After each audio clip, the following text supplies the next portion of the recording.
శ్రీకాకుళం ఆమదాల వలస road Srikakulam city నుంచి ఆమదాల వలస రైల్వే స్టేషన్ వరకు సుమారు 12 కిలోమీటర్ల వరకు ఉంటుంది. రోడ్ అంతా భారీ గుంతలతో ప్రమాదకరంగా మారింది. ఈ 5 ఏళ్లలో ఇప్పటి వరకు సుమారు 30 మంది వరకు ప్రయాణికులు ఈ రోడ్పై ప్రమాదాలకు గురై మరణించారు. 250 మంది తీవ్ర గాయాలతో మంచాన పడ్డారు. వైసీపీ ప్రభుత్వం వచ్చి 5 ఏళ్లైనా కొత్తగా రోడ్ వేయలేదు. 2 నియోజకవర్గాల గుండా వెళుతున్న ఆమదాల వలస శ్రీకాకుళం రోడ్ అటు ధర్మాన ప్రసాదరావు ఇటు స్పీకర్ తమ్మినేని సీతారాం కూడా పట్టించుకోకపోవటం లేదని స్థానికులు ఆగ్రహం వ్యక్తం చేస్తున్నారు. ప్రమాదకరంగా మారిన శ్రీకాకుళం ఆమదాల వలస రోడ్ పరిస్థితిపై మరిన్ని వివరాలు మా ప్రతినిధి రాము అందిస్తారు. శ్రీకాకుళం జిల్లాలో రోడ్ల పరిస్థితి అధ్వానంగా ఉంది.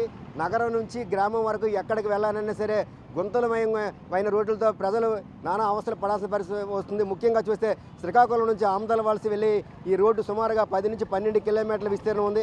ఈ రోడ్డు వ్యవధిలో ఎక్కడో ఒక దగ్గర ప్రతి నిత్యం కూడా యాక్సిడెంట్ అవుతూ ఉంటుంది. ముఖ్యంగా మీరు చూస్తే ఇక్కడ చూడొచ్చు, ఇప్పుడు అంబులెన్స్ ఇటు నుంచి ప్రతి నిత్యం కూడా ఇక్కడ నుంచి వెళ్ళాలంటే ఇక్కడ జిమ్స్ హాస్పిటల్ ఉంది. జిమ్స్ హాస్పిటల్కి అంబులెన్స్ వెళ్ళాలంటే ఇదే రోడ్డు పైన వెళ్ళాల్సి వస్తుంది. ఈ రోడ్ల మీద ఆగి తప్పనిసరిగా ఆగి వెళ్లాల్సిన పరిస్థితి లేని పక్షులు మాత్రం మీరు చూడొచ్చు, ఆ వెహికల్ ఎంత తూగుతూ అటు ఇటు కూడా వెళ్లాల్సిన పరిస్థితి, చాలా భయానకరమైన పరిస్థితి ఇది. శ్రీకాకుళం నియోజకవర్గం సంబంధించి కూడా మంత్రి ధర్మాన ప్రసాద్ దీనికి ప్రాతినిధ్యం వహిస్తున్నాడు. ఇక్కడ నుంచి 5 కిలోమీటర్ల అటువైపు కూడా తమ్మినేని సీతారాం కూడా శాసనసభ స్పీకర్ ఉన్నాడు. కానీ ఇంత ముఖ్యమైన 2 వ్యక్తులు ఉండి, ఒక మంత్రి ఒక స్పీకర్ ఉండి కూడా సుమారుగా 5 ఏళ్ళు అవుతున్న ఇంతవరకు ఈ రోడ్డుకి సంబంధించి కనీసం మరమ్మతులు కానీ లేదంటే కొత్తగా రోడ్డు వేయకపోవడం పట్ల కూడా స్థానికులంతా ఆగ్రహం వ్యక్తం చేసిన పరిస్థితి. ఇక్కడ మనతో పాటు కొంతమంది స్థానికులు ఉన్నారు, వాటితో మాట్లాడే ప్రయత్నం చేద్దాం. ప్రజలు మీరు ఇక్కడ లోకలేనా? మీది లోకలే సార్. రోడ్డు పరిస్థితి ఏంటి? ఎత్తునుకూల ఉంది. రోడ్డు చాలా దారుణంగా ఉంది. మేము ఇటువైపు నుంచే ప్రయాణం చేస్తున్నాము. చాలా ఇబ్బందిగా పడాల్సి వస్తుంది. దుమ్ము ధూళి అంతా చాలా బాధగా ఉంది. మాకు ప్రయాణం చాలా కష్టంగా ఉంది. 5 సంవత్సరాల నుంచి ఇలాగే ఉంది రోడ్డు. ఎవరు పట్టించుకోవడం లేదు. నిత్యం ఇదే రోడ్లో ప్రయాణిస్తూ ఉంటాము. ఈ గత 5 సంవత్సరాల నుంచి అంతకుముందు రోడ్డు ఉండేది, కానీ 5 సంవత్సరాలు డబల్ రోడ్ చేస్తామని చెప్పారు. కానీ డబల్ రోడ్ అన్నారు, వైండింగ్ చేశారు, మట్టి వేశారు. ఆ మట్టి ఆ ధూళంతా మన మీదకే వస్తుంది, మా మీదకే వస్తుంది. మాస్క్ తీస్తే ప్రాణాలు మరి ఉండవు, అంత ధూళి రేగుతుంది. కనీసం స్పీకర్ కూడా ఆంధ్రవలస నుంచి శ్రీకాకుళం ఇదే రోడ్లో ప్రయాణిస్తున్నారు. మరి అతను ఉంటున్నారో, అతను మరి వెన్నుపూసలు పనిచేస్తున్నాయో లేదో మరి. అంటే ఆ లగ్జరీ కార్స్లో ఈ గోతుల సంగతి అనేవి వాళ్ళకి తెలియవు. మనం ఈ బండి మీద వెళ్తున్నాం కాబట్టి మనకు తెలుస్తాయి. ఇదే రోడ్లో వెళ్తూ ఉంటే బండి ఈజీగా ఏదో ఒక పార్ట్ ఇరిగిపోవడం పక్కాగా జరుగుతుంది. రోజుకో పార్ట్ పోద్ది, రోజుకో మనిషి చనిపోతూ ఉన్నారు, రోజుకో యాక్సిడెంట్ జరుగుతూ ఉంది.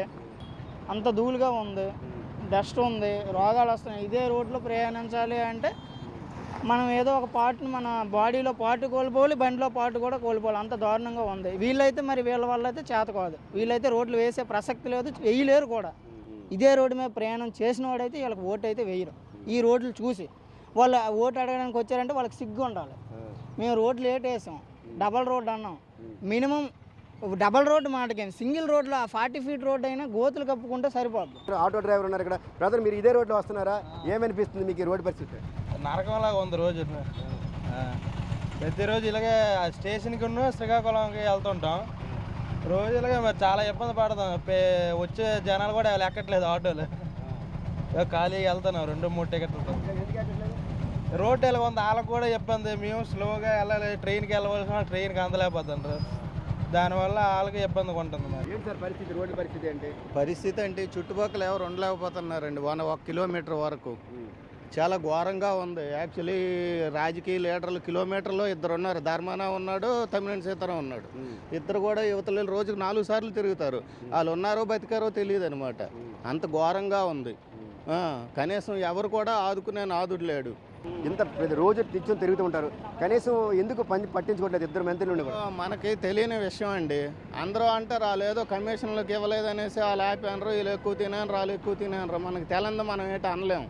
ఇక్కడ మరి ఇంకో స్థానికులు సార్, మీరు ఇదే రోడ్లో వస్తూ ఉంటారు కదా, రోజు వస్తున్నామండి. ఏంటి పరిస్థితి, రోడ్డు పరిస్థితి? రోడ్డు పరిస్థితి చెప్పడానికి ఏమని చెప్పండి. జనాలు ఎలా పోయినా పర్వాలేదు, నాయకులు బాగుంటున్నారు. వాళ్ళు ఏమంటే వాళ్ళు కార్లు వెళ్తున్నారు కూడా జనాల తల్లి బాధలు తెలియట్లేదు. సుమారుగా నాకు తెలిసి ఈ రోడ్ల వల్ల 14 మంది చనిపోయారు. రీసెంట్లీగా ఆర్పీఎఫ్ హెడ్ కానిస్టేబుల్ ఒక ఆయన చనిపోయాడు.